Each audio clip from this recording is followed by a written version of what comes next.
ఒక మైనింగ్ను ఆపాలంటే ఆ పరిసర ప్రాంత గ్రామ ప్రజల ఐక్య పోరాటాలు అవసరం అంటూ రైతు సంఘం జక్కుల వెంకటయ్య మాట్లాడుతూ చెప్పారు. ఈ సందర్భంగా పిఓడబ్ల్యూ సంజయ్ గారు మాట్లాడుతూ పోరాటాల లేకుండా ఏ సంఘటనను కూడా చెడును ఆపలేము, మంచిని సాధించలేము. అందుకు ఉదాహరణ ఇప్పుడు కోకొల్లలుగా మైనింగ్ ప్రదేశాల్లో ఆగిన ప్రదేశాలు చాలా ఉన్నాయి అంటూ కొన్ని వివరాలను కూడా ఇవ్వటం జరిగినది. ఈ సందర్భంగా నా పేరు జక్కుల వెంకటయ్య, తెలంగాణ రైతాంగ సమితి రాష్ట్ర అధ్యక్షుడు. మైలారం గుట్టను పరిరక్షించుకుందామనేది పేరు మీద రౌండ్ టేబుల్ జరిగింది. ఈ మైనింగ్ మీద నాకు ఉన్నటువంటి అపారమైనటువంటి అనుభవం. ఎందుకంటే మా ఊర్లో 2000 సంవత్సరంలోనే మైనింగ్ తీసుకుపోతామని వచ్చారు. 2000 సంవత్సరంలోనే మేము అప్పుడు పిల్లలం. కొంత అందరు తిరగబడి అప్పుడు ఆపేశారు.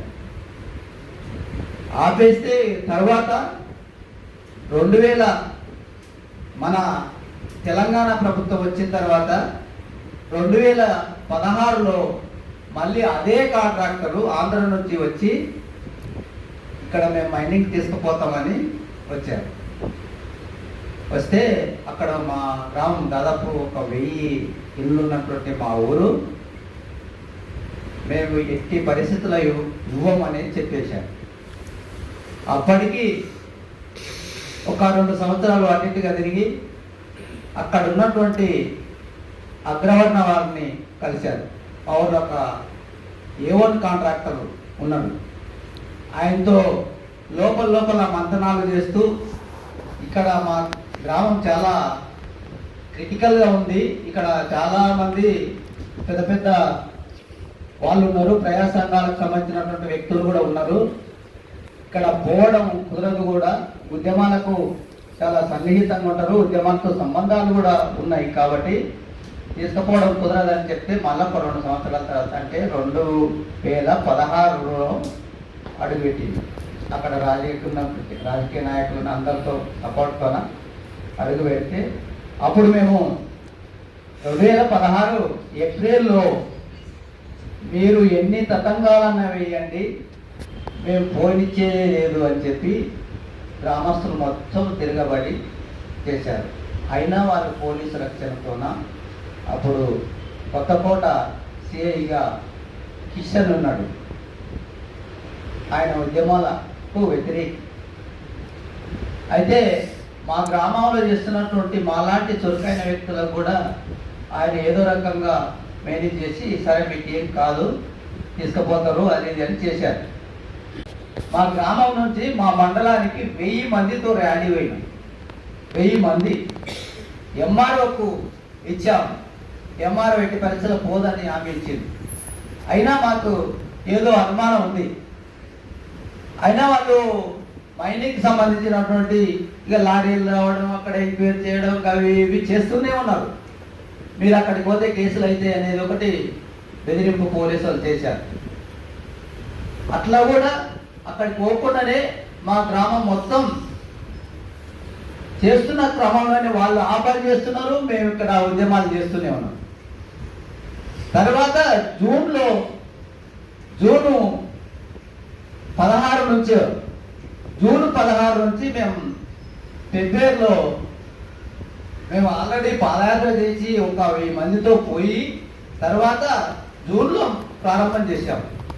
ఫిబ్రవరి మండలంలో ఏకంగా నిరాహార దీక్షనే ప్రారంభం చేశాం. ఎట్టి పరిస్థితిలో పోనీయమని చెప్పి దాదాపు ఎన్ని నెలలు తెలుసా, 4 నెలలు కూర్చున్న తర్వాత రోజు మళ్ళీ పేపర్ కూర్చున్న నుంచి తహసీల్ ఆఫీస్కి పోయి ర్యాలీగా పోయి వినతి పత్రం ఇవ్వాలి, రావాలి. ఇదే పని మాకు. మా వ్యవసాయ పనులు కుట్టుబాటా కూడా ఆ ఉద్యమాన్ని మేము ఎట్టి పరిస్థితిలో వదిలిపెట్టకూడదనే ఆలోచనతో 4 నెలలు నిరంతరం చేసి ఆ చేస్తున్న క్రమంలోనే ఉమ్మడి జిల్లాగా ఉన్నటువంటి మహబూబాబాద్ జిల్లా ఆ టైంలోనే ఆగస్టులోనే కొత్త జిల్లాలు ఏర్పడ్డాయి. కొత్త జిల్లాలు ఏర్పడడం 2 రోజులకే అక్కడ నుంచి 200 మంది మా గ్రామం నుంచి వనపర్తి జిల్లాకు ర్యాలీగా పోయి మేము ఎత్తుపత్రం చేశాం.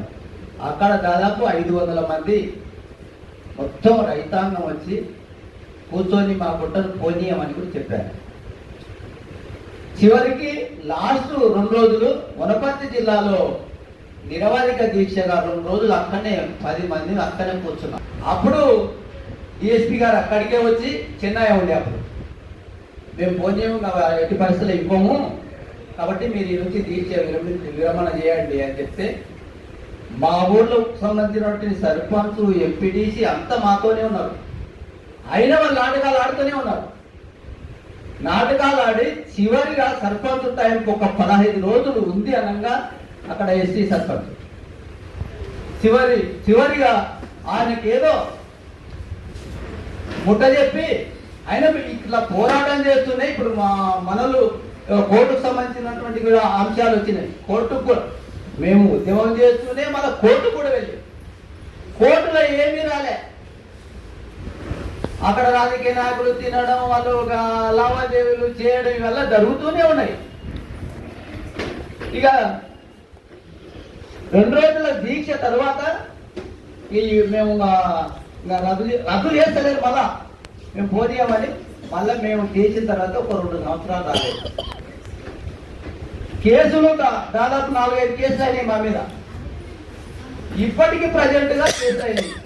షాద్నగర్ జరిగిన దాంట్లో 400 చనిపోతే ఏమైతే 400 మంది షాద్నగర్ మైనింగ్ లో ఆ గుట్టలో సమాధి అయిపోయారు 400 మంది.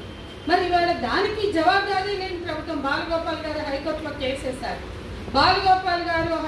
కేసేశారు. హిందూ పోయి విలేజ్ ఆఫ్ విడోస్ అని ఒక ఐటమ్ ని పబ్లిష్ చేసింది. ఇంత జరిగాక కూడా ఆ తర్వాత కూడా ప్రభుత్వాల మీద ఒత్తిడి లేదు. అంటే జవాబుదారీతనం లేని ప్రాజెక్టులు కానీ విధ్వంసం కానీ ఎంత మూల్యం చెల్లించుకోవాలా ప్రజలు, స్థానిక ప్రజలు అనేది అది షాద్నగర్ అనుభవం చెప్తుంది. అట్లాగే దేవరకొండ అనుభవం. వాళ్ళ సిలికోసిస్ వ్యాధితో 80 మంది చనిపోయారు. అంటే ఒక గుట్ట తవ్వకం లేదా ఒక ప్రాజెక్టు అంతమందిని, అంటే ప్రతి మైనింగ్ వెనుక ఉన్న విధ్వంసం, ప్రాణహాని, జబ్బుల పాలు, ఇవన్నిటి పట్ల కూడా అంటే పేదవాళ్ళు సామాన్యుల వాళ్ళ నష్టం, ఆస్తి నష్టమైనా, ప్రాణ నష్టమైనా, వాళ్ళ జీవన చిత్రమైన, వాళ్ళ జీవిత విధ్వంసమైన ఏ పాలకులకి పట్టదు. ఎక్కడైతే మెజారిటీ ప్రజలు కూడగట్టి మనం ఒత్తిడి తీసుకురాగలిగాము, ఎక్కడైతే రెసిస్ట్ చేయగలిగారో, ఇవాళ పుణుకుర్చాలకి ఎయిర్పోర్ట్ పోయిందంటే అది ప్రజల ప్రతిఘటన. సోంపేట కాకరపల్లి ప్రత్యక్షంగా మేము చాలాసార్లు వెళ్ళాం సార్తో కూడా. వరుసగా అక్కడ ప్రజలతో అనేక రోజులు పనిచేసాం. అక్కడ ఆ రోజు పొద్దున్నే పోలీసులు దిగితే కూడా మధ్యాహ్నం మొత్తం ఆ ప్రాజెక్టును వెనక్కి నెట్టగలిగారు.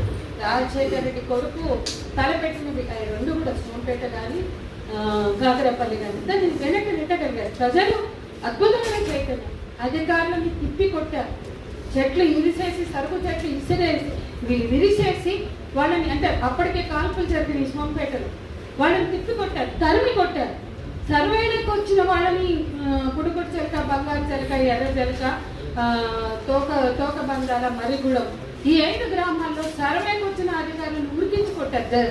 ఢిల్లీ నుంచి వచ్చింది సర్వే చేసే సెంట్రల్ గవర్నమెంట్ గ్రీన్ఫీల్డ్ ఎయిర్పోర్ట్లో.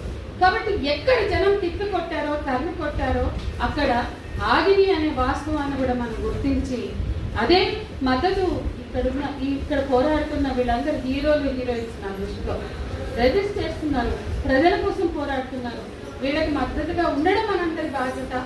ఆ గుట్ట మైనింగ్ని అడ్డుకోవడం కోసం మనం అందులో భాగస్వాములు, అందులో ప్రగతిశీల మహిళా సంఘం కూడా భాగస్వామ్యం అవుతుందని చెప్తూ